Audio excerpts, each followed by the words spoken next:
Yesterday began with some devastating news with regard to our economic crisis, but I'm pleased to say it ended on a more positive note.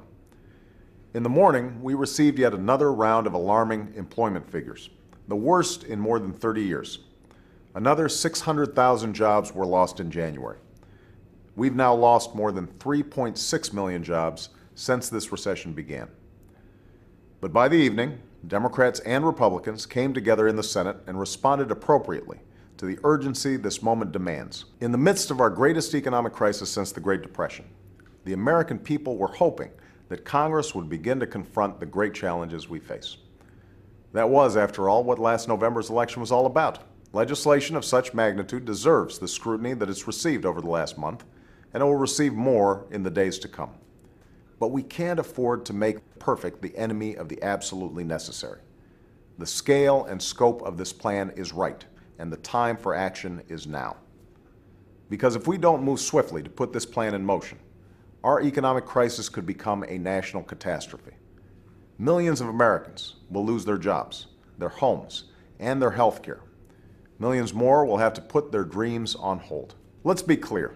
We can't expect relief from the tired old theories that in 8 short years doubled the national debt, threw our economy into a tailspin, and led us into this mess in the first place.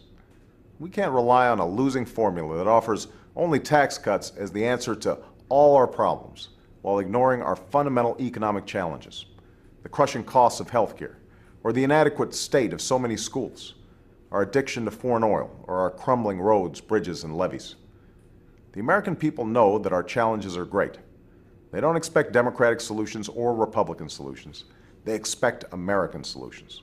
From the beginning, this recovery plan has had at its core a simple idea.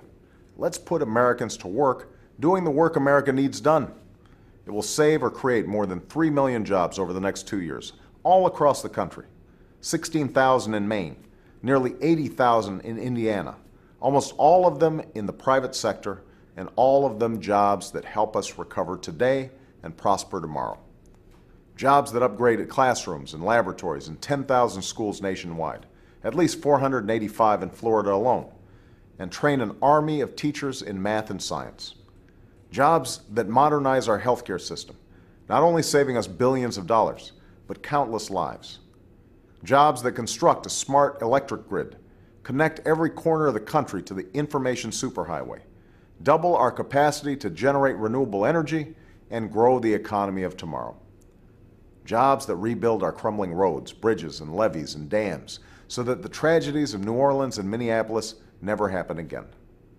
It includes immediate tax relief for our struggling middle class in places like Ohio, where 4.5 million workers will receive a tax cut of up to $1,000.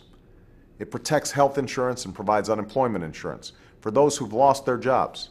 And it helps our states and communities avoid painful tax hikes or layoffs for our teachers, nurses, and first responders. That's what is at stake with this plan. Putting Americans back to work, creating transformative economic change, and making a down payment on the American dream that serves our children and our children's children for generations to come. Americans across this country are struggling, and they are watching to see if we're equal to the task before us. Let's show them that we are, and let's do whatever it takes to keep the promise of America alive in our time. Thank you.